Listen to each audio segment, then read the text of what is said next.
ሰኔ ወር ላይ ሊከፍቱ ያስቡትን መስጠለ ሰፊ የሆነ ፕሮፓጋንዳ ነው ያመላከቱት። እንደሚለው ሚት ዞን ኤርትራ ይላል እና ፋክት ቤዝድ ኤግዛሚኔሽን ተጨባጭ በሆነ የህግ የፖለቲካና የታሪክ እሳቤዎችን ተጨባጭ አድርገን ኤርትራ ላይ የሚነዛውን ሚትዝ ማለት አፈታሪክ የሚነዛውን አፈታሪክ ሲነዛ የኖረውን አፈታሪክ እናፈርሳለን ብለዋል። ዲጂታል ጽምዶ በዋነኛነት ምንድነው ብሬን ዋሺንግ ነው የሚሰራው። ብሬን ዋሺንግ መሬት ላይ ፋኖና ቲፒኤልኤፍ የተጣመሩበት ምንም አይነት ተጨባጭ መረጃ እስካሁን አልተገኘም። እንግዲህ ከራሱ ከፋኖ አመራሮች የሚወጣ ነገር ነው። ካልተገኘ ዲጂታል ጽምዶ ታዲያ ምንድነው ጥቅሙ? ለምንድን ነው በዚህ ደረጃ ብሬን ዋሽ ማድረግ የሚፈልጉት? የቲፒኤልኤፍ አፈቀላጤዎች በተለይ ውጭ ያሉት የኢራኑ ፕሬዚዳንት ይህን መልቀቂያ ያስገቡት ለበላይ ጠባቂው አያቶላን ተክተው ለመጡት ማለት ነው። እንግዲህ መልቀቂያ ያስገቡት ምንድነው? አብዮታዊ ጋርዱ ከአቅማቸው በላይ ሆኗል። አብዮታዊ ዘቡ ቀስ በቀስ በሙሉ ስልጣን እየተቋጠረ ነው። ኢራን ውስጥ ያሉትን የመረጃ አውታሮች በሙሉ ኮንትሮል አድርጓል። መልእክታቸው ምንድነው? የጸጥታ ኃይሎችና የመንግስት ኃላፊዎች ለታሪክ ተወቃሽ የሆነ ስራ መስራት የለባቸውም፣ ዜጎች መጠበቅ አለባቸው ብለዋል። እዚህ ጋር በጣም መሰመር ያለበት ነገር አለ። እንግዲህ ተጠያቂው ማን ነው የሚለው ነገር በተዋረድ ስናስቀምጠው መጀመሪያ እንግዲህ ብፁዕ ቅዱስ እንዳስቀመጡት የጸጥታው መዋቅር መጀመሪያ ሊጠየቅ የሚገባው ነው።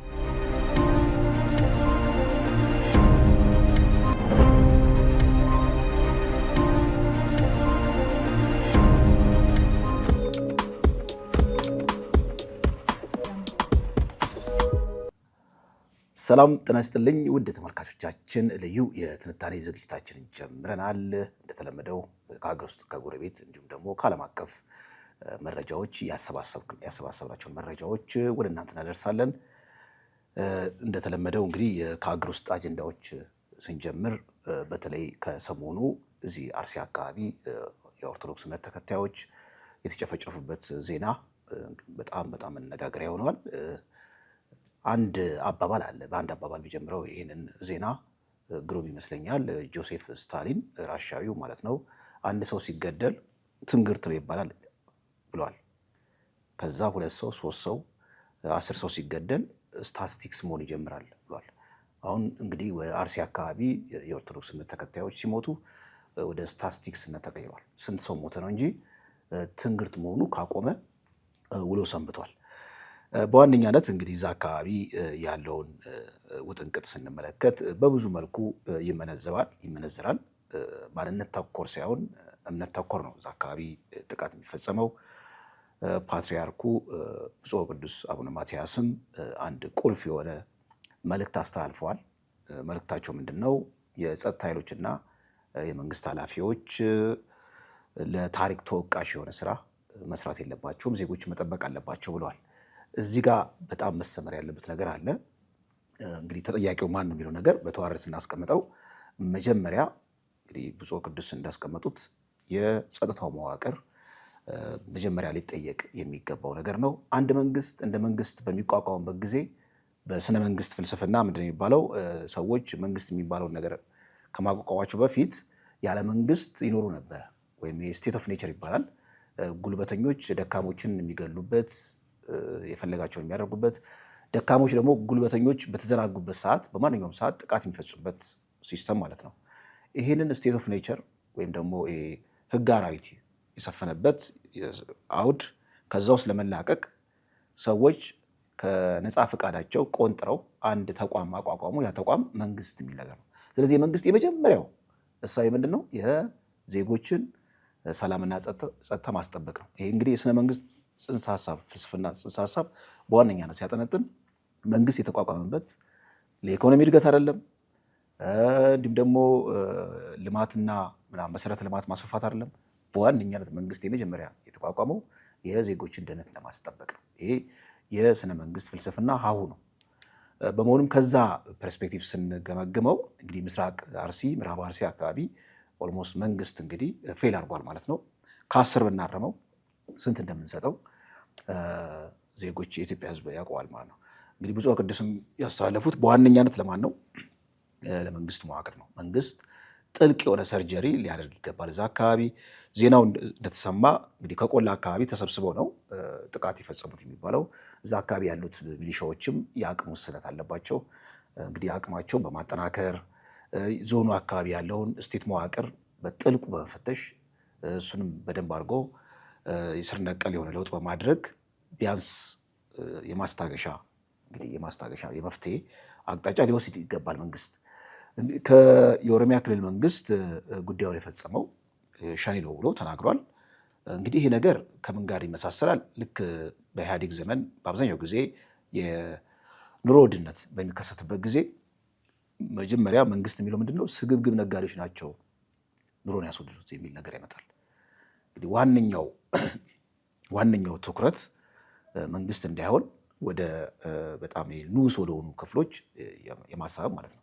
እርግጥ ነው ሸኔ ሊሆን ይችላል። ነገር ግን ሸኔን የመጠበቅ ዜጎችን የመጠበቅ ኃላፊነት በዋነኛነት የመንግስት ነው።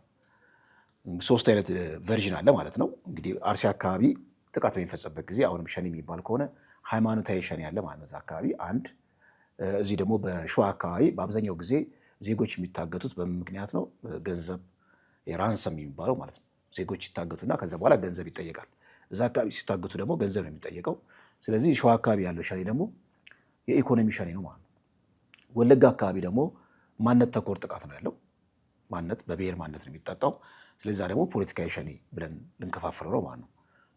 አርሲ አካባቢ ሃይማኖታዊ ሸኔ ያለ፣ ወለጋ አካባቢ ፖለቲካዊ ሸኔ ያለ፣ እዚህ ደግሞ ሸዋ አካባቢ ኢኮኖሚያዊ ሸኔ ያለ። እነዚህ ሁሉ ሸኔ የተባሉት ግን ያለ ስቴት አፓራተስ ከመንግስት መዋቅር ጋር ተናበው ስለሚሰሩ ውስጥን ካልፈተሸ መንግስት ሲሪየስሊ ጉዳዩን ካልፈተሸው ምንድነው በኋላ ላይ እንግዲህ ወደ አናርኪዝም ሊያመራ የሚችልበት ሁኔታ ከፍተኛ ነው ማለት ነው። እና ጣት ከመጠቆም ይልቅ ውስጥን አጠቃላይ የፖለቲካ አፓራቱን በደንብ ፈትሾ ቁርጠኛ አመራር፣ ቁርጠኛ ውሳኔ ማሳለፍ ይኖርበታል የሚል መልእክታችን፣ ጠንከር ያለ መልእክታችን እናስቀድማለን። ከአፍታ ቆይታ በኋላ ወደሚቀጥለው መረጃ እናልፋለን።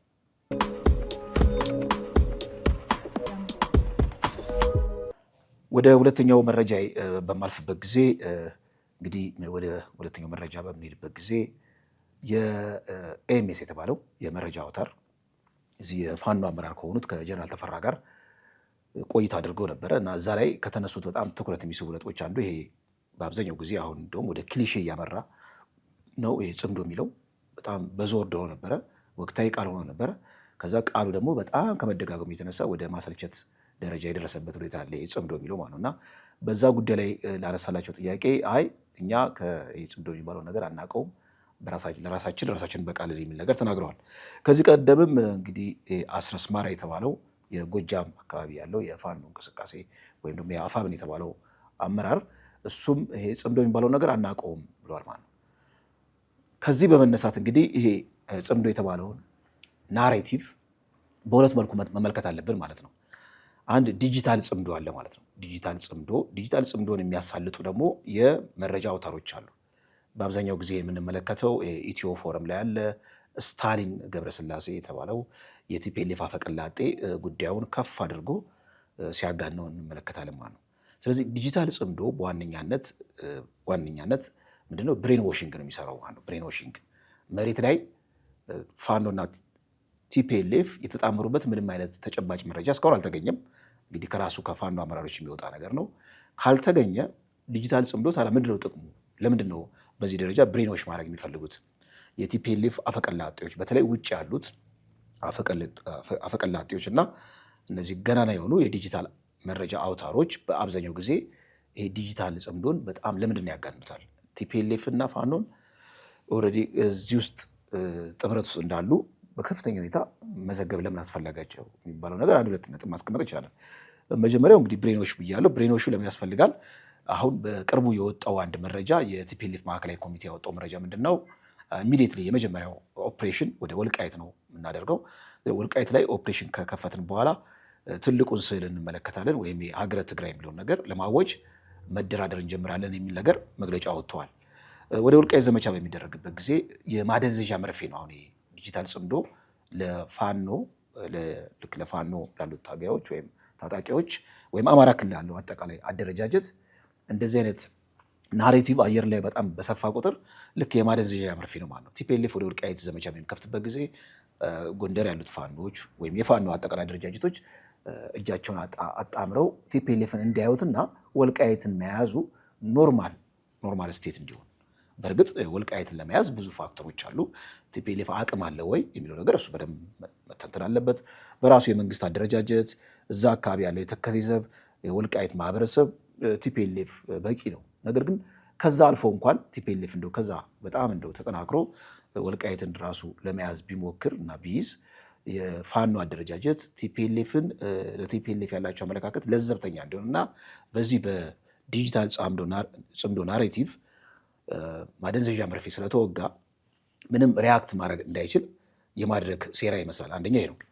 ሁለተኛው በዚህ እንግዲህ አሁን መርህ አልባ የሆነ ያልተቀደሰ ጋብቻ ዲጂታል ጽምዶ በጣም በሚቀነቀንበት ጊዜ በቀላሉ ቲፒኤልኤፍ ሃይጃክ ማድረግ እንዲችል ለምሳሌ አማራ ክልል ያለውን አጠቃላይ ንቅናቄ የአመፅ ንቅናቄ ሃይጃክ አድርጎ ከዛ ሊደርሽፑን ኦን በማድረግ ትልቁን ስዕል ኢትዮጵያ ውስጥ ትልቅ የሆነ የፖለቲካ ተጽዕኖ ፈጣሪ ሆኖ እንዲወጣ ማለት ነው። አሁን ትግራይ ውስጥ አድራጊ ፈጣሪ መሆን ችሏል። ከዛ በዚህ በዲጂታል ጽምዶ አማካኝነት ከዛ ደግሞ መሬት ላይ በማውረድ ይህን ጽምዶ በአጠቃላይ አማራ ክልል ያለውን የፖለቲካ አደረጃጀት አሁንም አድራጊ ፈጣሪ ሊሆን ይችላል ማለት ነው። ስለዚህ ሁለቱንም አድራጊ ፈጣሪ እንዲሆን የሚል ነገር ነው። ይሄ ነው እንግዲህ የነሱ የቲፒኤልኤፍ በዋነኛነት እሳቢያቸው ይመስለው። መሬት ላይ ግን ይህንን ነገር አለ ስንል ብዙ ፋክተሮች አሉ። ራሳቸው አመራሮችም በአደባባይ ወጥተው ከቲፒኤልኤፍ ጋር በመሪ ደረጃ ምንም የተገናኘው ነገር የለም ብለዋል። እንግዲህ ጀነራሉም በግልጽ ማለት ነው ከቲፒኤልኤፍ ጋር ጽምዶ በተባለው የዳቦ ስም የተገናኘው ነገር የለም የሚል ነገር ነው። በእርግጥ በዛ መልኩ ምክንያቱም ኢትዮጵያ ውስጥ መርህ አልባ ግንኙነት ነው ያለው። መርህን የተከተለ ግንኙነት አልተፈጠረም እስከዛሬ። እሱ የፖለቲካ በጣም ያደገ የፖለቲካ ስርዓት በሚኖርበት ጊዜ ነው። ኢቨን ኢህአዴግ የሚለው ራሱ ስርዓት በውስጡ የነበሩት እነዚህ ኮአሊሽን ፓርቲዎች ብአዴን፣ እንዲሁም ደኢህዴን ብለን ኦህዴድ ብለን ቲፒኤልኤፍ ብለን እነሱን በምናስቀምጥበት ጊዜ ግንኙነታቸው መርህ አልባ ነው። ቲፒኤልኤፍ ነው ዋነኛ አባወራ፣ ሌሎቹ ደግሞ የቲፒኤልኤፍን ፊት እየተመለከቱ ዜጎቻቸውን ራሳቸው አጠቃላይ ህዝባቸውን የሚያስተዳድሩበት ሁኔታ ነው ያለው እና ይሄ ዲጂታል ጽምዶ የተባለው በጣም ከመጠን በላይ እንዲጋነን ቅድም እንዳልኩት ከበስተጀርባ የቲፒኤልኤፍ ዋነኛ አጀንዳዎች አቀንቃኞች አሉ። ከዛ ባሻገር ደግሞ ቲፒኤልኤፍን ልክ ከሻዕቢያ ጋርም ለምሳሌ ከኤርትራ ጋርም ልክ እንደ ድልድይም ሆኖ ሊያገለግል የሚችልበት ሁኔታ አለ ማለት ነው እና ይህን ሴናሪዮ በጣም ስንመለከተው በጥንቃቄ መተንተን ያለበት ሁኔታ ያለው።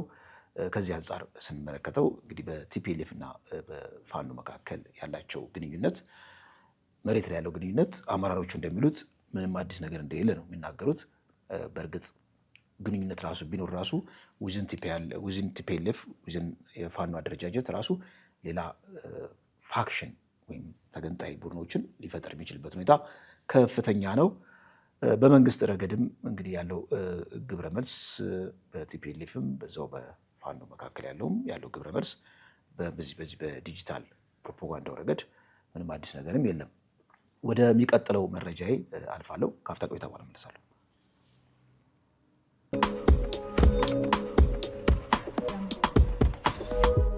የሚቀጥለው መረጃ ወደ ኤርትራ ነው የሚወስደን።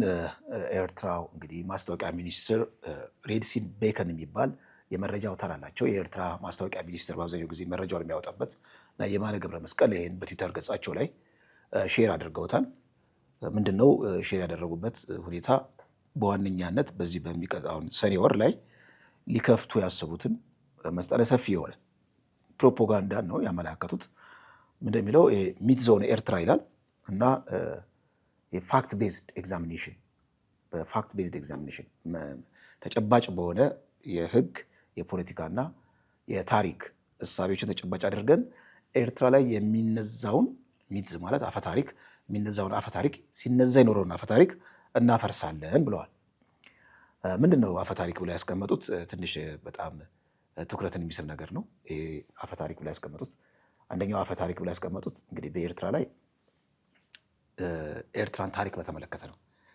የኃይለሥላሴ መንግስትም የደርግ መንግስትም የወያኔም አሁን ያለው የብልጽግና መራሹ መንግስትም በኤርትራ ላይ የኤርትራን ታሪክ በተመለከተ ኩታ ገጠም ወጥ የሆነ ናሬቲቭ አላቸው ነው። ያ ናሬቲቭ ምንድን ነው? ኤርትራ የቅኝ ገዢዎች የበኩር ልጅ ናት ወይም ተጠፍጥፋ የተሰራች ነች የሚለው ነገር እኔ በምን ለመቀልበስ እንዳሰቡ በጣም ነው ግርምቴን ያጫረው። ነገር ግን አሁን ቲፒኤልኤፍ፣ የኤርትራ ሻዕቢያ እንዲሁም ኦነግ ከ60ዎቹ በኋላ የመጡት እነዚህ ብሔር ተኮር ድርጅቶች ታሪክን የፖለቲካ አሽከር ነው የሚያደርጉት።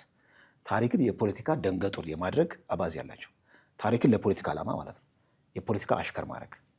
ልክ ስልጣን ላይ በነበረበት ጊዜ ቲፒኤልኤፍ አክሱም ሐውልት ለወላይታ ሕዝብ ምኑ ነው ብሎ እንዳስቀመጠው ማለት ነው። ይሄ ማለት ታሪክን ለፖለቲካ ፐርፐዝ መጠቀም ማለት ነው። ታሪክ እንደ አዲስ ተሰፍቶ ተቀዶ የሚሰፋበትና የሚጠለቅበት ሁኔታ ነው እና የኤርትራው ማስታወቂያ ሚኒስትርም እንግዲህ ኤርትራን እንግዲህ አዲስ ከሰማይ የበቀለች አዲስ ሀገር ሊያደርጓት ነው። አሁን ቅርብ እኮ 19ኛው ክፍለ ዘመን እኮ በራስ አሉላ የኢትዮጵያ ኢምፓየር እንግዲህ ኢትዮጵያ ውስጥ በነበረው ስቴት አለ። ያ ስቴት ላይ በዛ ስቴት ውስጥ በራስ አሉላ አባ ነጋ ስር ነበሩ እኮ። ራስ አሉላ አባ ነጋ እንግዲህ ያንን ሲያስተዳድሩ ነበረ። ጣሊያን ወደ ደጋ ወደ ኤርትራ ወደ ደጋው የመጣው እዚህ ኤርትራ ማለት ነው በቀላሉ ማለት ነው እኚህ አፄ ዮሐንስ በሱዳኖች በደርቡሾቹ አማካኝነት ጥቃት ከተፈጸመባቸው በኋላ ከዛ በኋላ ራስ አሉላ ያን አካባቢ መቋጠር ሲያቆሙ ነው ቀኝ ገዢዎች ወደ አስመራ ሄደው ኤርትራ የምትባለው ሀገር ቀስ በቀስ ሀገር ነች። ኤርትራ እኮ ተርሚኖሎጂ እኮ ግሪክ እኮ ነው። ቀይ ባህር ማለት ነው። ቀይ ባህር እንደማለት ነው። እና ምንም አዲስ ነገር የለም። ከባህረ ነጋሽ ነበር የሚባለው። ባህረ ነጋሽ በኢትዮጵያ ስቴት ውስጥ ከዚህ ከአክሱም እንግደም ጀምሮ በኢትዮጵያ ስር እንደነበረ የታወቀ ነው። ያው እንግዲህ ሻዕቢያም ሆነ ወያኔ ታሪክን እንደ አዲስ የመስፋት ብሔር ተኮር የፖለቲካ ድርጅቶች ታሪክን ለፖለቲካ ዓላማ ስለሚጠቀሙ አዲስ ታሪክ ይፈጥራሉ እና በሻዕቢያ መዝገበ ቃላት የምትቀመጥ ኤርትራ ልዩ ልጅ ታሪክ ነች እና በዚህ ወራት ትልቁን ስራ እንሰራለን ብለዋል። አንደኛ ነው። ሁለተኛው የምናፈርሰው ያሉት ቀጠናው ላይ ባለን የውጭ ጉዳይ ፖሊሲ ቀይ ባህርን በተመለከተ የራሳችን የውጭ ጉዳይ ፖሊሲ ያለን አንድ ነው። ሁለተኛ ያለን አጠቃላይ ሀገረ መንግስት ውቅራችን በተመለከተ እየተነዛብን ያለውን አፈ ታሪክ አሁንም እሱን እናፈርሳለን። እንግዲህ የአደባባይ ሀቅ ነው። የኤርትራ የምትከተለው የውጭ ጉዳይ ፖሊሲ ቀጠናው ላይ ያላት ፖሊሲ እነዚህ አማጺዎችን በማደራጀት ልክ እንደ ሩግ ስቴት ማለት በቀላሉ ለህግና ስርዓት የማትገዛ እንዲሁም በቅርቡ የወጣው ከኢራን ጋር ያላት ራሱ ውስብስብ የሆነ ግንኙነት በኤርትራን አጠቃላይ ደህንነትን በመቋጠር ኢራን ያላት ተጽዕኖ በጣም ከፍተኛ ነው እና የኢራን ገባር ስቴት በመሆኑ አክት የምታደርገው እና እቺ ሀገር እጅግ በጣም ጠንቀኛ የሆነ ሀገር ክሎዝድ የሆነ ስቴት የምትከተል ዜጎቿን በተመለከተ እንደውም እዛ ላይ ማይግሬሽንን በተመለከተ ይላል። እንግዲህ የዜጎቹን ስደትን በተመለከተ እንግዲህ የአደባባይ ሀቅ ነው። ብዙ ኤርትራ ወገኖቻችን በዚህ በባህር አቋርጠው ወደ ባህር ማዶ ለመሄድ በሚያደርጉት ጥረት ብዙ የባህር አውሬ ሲበላቸው ተመልክተናል። ከፍተኛ የሆነ እንግልት ደርሶባቸዋል። እዚህ አዲስ አበባም ከፍተኛ የሆነ የኤርትራ ስደተኞች አሉና ይሄ የሚያሳየው ምንድን ነው? ኤርትራ የዜጎቿ ሰፊ እስር ቤት ነው የሆነችው። እንደውም እዛ ላይ እንደ መውጫ ያስቀመጡት የነፃነት ቀናችንን እንድናከብር ላደረጉን ሰማዕታት እነሱን እየዘከርን እያሰብን ነው ይህንን ወር አጠቃላይ ፕሮፓጋንዳውን የምናፈርሰው ብለዋል። ወይም ለመናገር ነፃነት በዚህ የሚገለጽ ከሆነ ሁሉም እንግዲህ ነፃነት በዚህ የሚገለጽ ከሆነ እንደ ነፃነት ክፉ ነገር የለም ማለት ነው እና በዚህ መልኩ መገለጽ አለበት።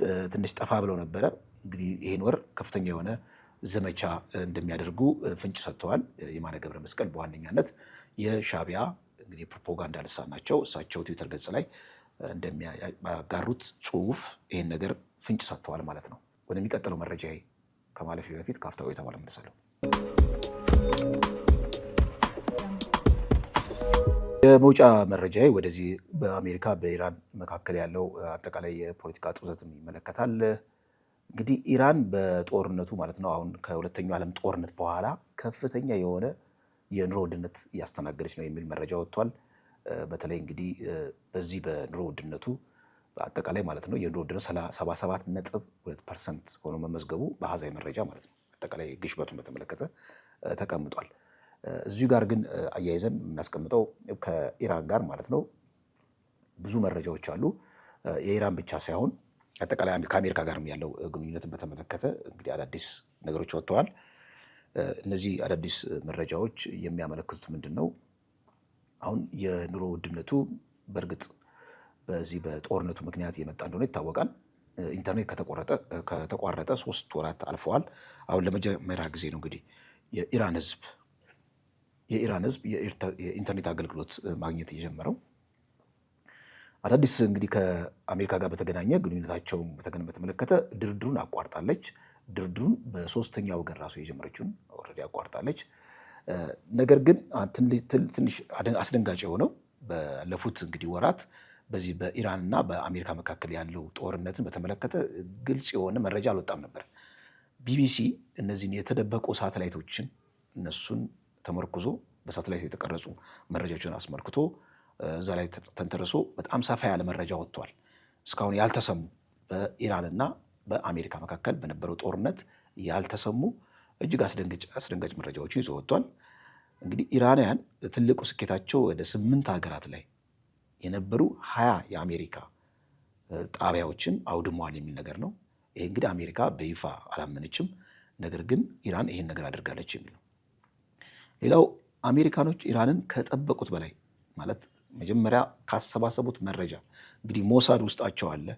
ኢራን ውስጥ ከፍተኛ የሆነ የሞሳድ ሰላዮች አሉ። አሜሪካኖችም በስለላም አይታመሙም። ይህ ሁሉ ስለላ መረጃ ኖሯቸው ኢራንን ግን ሊያውቋት አልቻሉም እና ከሚያውቋት በላይ እንደሆነባቸው ነው እንግዲህ መረጃው የሚያመላክተው። እዚሁ ጋር እንግዲህ ተያያዘው ትልቁ ነገር ምንድን ነው? የኢራንና የአሜሪካ ግንኙነት በዚህ መልኩ ተሳስቦ እዚህ ደረጃ ደርሷል። ባለፈው እኛም ባጋራነው መረጃ የኢራን መንግስት ቀጥታ ወደ እርምጃ ከሄደ በተደጋጋሚ እንደሚባለው የዚህ ባብል መንደብ ላይም እርምጃ እንደሚወስድ አስቀምጧል። የባብል መንደብ መረጃ እንግዲህ ባብል መንደብ አካባቢ ቀይ ባህር አካባቢ ያለውን እርምጃ ለምን እንደፈለገ በተደጋጋሚ እንግዲህ ይህን መረጃ ለእናንተ አድርሰናል። የኢራኑ ፕሬዚዳንት ይበንድ እንዳለ ማሱድ ፔዜሽኪያን እሳቸው ማለት ነው መልቀቂያ ያስገብተዋል የሚል መረጃ ወጥተዋል። የኢራኑ ፕሬዚዳንት ይህን መልቀቂያ ያስገቡት ለበላይ ጠባቂው አያቶላን ተክተው ለመጡት ማለት ነው። እንግዲህ ይሄ መልቀቂያ ያስገቡት ምንድን ነው? አብዮታዊ ጋርዱ ከአቅማቸው በላይ ሆኗል። አብዮታዊ ዘቡ ቀስ በቀስ በሙሉ ስልጣን እየተቋጠረ ነው። ኢራን ውስጥ ያሉትን የመረጃ አውታሮች በሙሉ ኮንትሮል አድርጓል። እንደውም አጠቃላይ ማለት ይቻላል ይሄ መደበኛው የሆነው ሰራዊት መደበኛው የሆነው የመንግስት ቅርጽ በሙሉ ሃይጃክ አድርጎ አብዮታዊ ዘቡ ተቆጣጥሮታል ማለት ነው። አብዮታዊ ዘቡ ደግሞ ለዘብተኛ አይደሉም። በጣም ጽንፈኛ አጀንዳዎችን ያራምዳሉ። በማንኛውም ቅጽበት የአሜሪካንን ላይ ጥቃት መክፈት እንዲሁም ደግሞ እስራኤልን ከካርታ ላይ መፋቅ የሚለውን አጠቃላይ አጀንዳ በማቀንቀን የሚታወቅ ነው አብዮታዊ ዘቡ ማለት ነው። እና እጅግ በጣም ለመደራደርም ለመነጋገርም አስቸጋሪ ነው። ሌላ ጥንካሬ ግን አለው። የስለላ መዋቅሩ እጅግ በጣም ጠንካራ ነው። እንዲሁም ደግሞ በሞሳድ እና በዚህ በሲአይኤ መረጃው የመመንተፍ እዛ ውስጥ ደግሞ ሰርገው ገብቶ ደግሞ መረጃው ላይ ጥቃት የማድረስ አደጋው በጣም ሚኒማይዝድ ነው በንጽጽር ማለት ነው። እና ይሄ አብዮታዊ ዘብ ከዚህ ቀደም እዚህ ባጋራናችሁ መረጃ አብዮታዊ ዘቡ የመከላከያ አጠቃላይ አደረጃጀቱን ሃይጃክ አድርጓል። እንዲሁም የመከላከያ ውስጥ ያሉትን ትልልቅ ባለስልጣናት የጦር አመራሮችን እስከ ማሰር እስከ መግደል ሁሉ የደረሰበት ሁኔታ አለ ማለት ነው። እንግዲህ አብዮታዊ ዘቡ ይህንን ኮንትሮል በማድረጉ ምክንያት እኚህ የፕሬዚዳንቱ ልሰራ አልቻልኩም፣ አብዮታዊ ዘቡ እጅና እግሬን አስሮኛል ብለው በአደባባይ ተናግረዋል። የእርሳቸው እንግዲህ ወደ ስልጣን ለመልቀቅ መወሰን ኢራንን ወደ ፍርሰት፣ ወደ ሌላ እርስ በርስ ክፍፍል፣ ወደ ግጭት እንዳያመራት የሚፈሩ በጣም በርካታ ዜጎች ናቸው። ምክንያቱም ውስጥ ያለ መወጣጠር አለ። ስቲል ውስጥ ያሉ ደግሞ ተቃዋሚ ኃይሎች አሉ። ያን ያህል ጠንካራ ባይሆኑም ተቃዋሚዎች አሉ። ምዕራቢያን ደግሞ ያንን ቀውስ ይፈልጉታል። እዛ ውስጥ ያለውን ቀውስ እንዲባባስ የሚፈልጉበት ሁኔታ አለ። ስለዚህ ቀውሱን ታከው እንግዲህ የፕሬዚዳንቱ ስልጣን መልቀቅ፣ ከዛ ደግሞ የመከላከያ ሰራዊቱና አብዮታዊ ዘቡ እርስ በርስ እንዳይታኮሱም ይፈሩም አሉ። አብዮታዊ ዘቡ ወደ ግማሽ ሚሊዮን የሚጠጋ የሰው ኃይል ያለው፣ እንዲሁም ደግሞ መከላከያው ደግሞ አጠቃላይ ወደ 1 ሚሊዮን የሚጠጋ የሰው ኃይል አለው። በአደረጃጀት ጥንካሬ አጠቃላይ ባለው የሚሊተሪ ኢኩፕመንት ግን አብዮታዊ ዘቡ በጣም የላቀ ነው። ስለዚህ አብዮታዊ ዘቡና መከላከያው ድንገት እንኳን ቢታኮሱ ለምዕራቢያኖቹ ሰርግና ምላሽ ነው ሊሆን የሚችለው። ምናልባት ከኢራን ታሪክ አንጻር፣ የፖለቲካ ውቅር አንጻር፣ ስነ ልቦና አንጻር እርስ በርስ መታኮሱ ተመኔታዊ ሊሆን ይችላል ተብሎ ሊተነተን ይችላል። ግን የማይናቅ በጣም ከፍተኛ የሆነ ቅዋሚ እንዳለ ይታወቃል። በዚህ በኢራን አስተዳደር ላይ መንግስት ላይ ማለት ነው።